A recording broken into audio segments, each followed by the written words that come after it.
Number 2, honesty. Yes. Kasi hindi may iwasang magkamali. The only way na magiging okay ka sa work is if you're comfortable na magiging honest ka sa lahat ng bagay.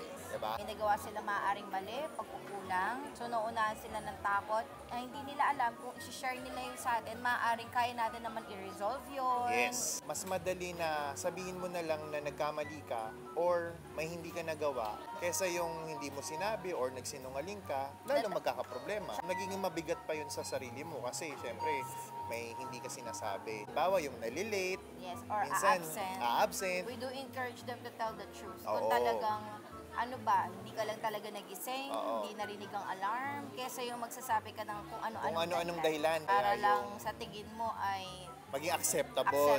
Pero regardless naman it's really unacceptable being late at work. Kumbaga. But we will be more understanding if they will be Yes. telling the truth. Yan, of course, you have to be sincere and apologize.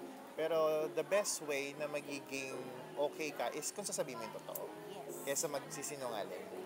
So honesty ay napakahalaga. Yes.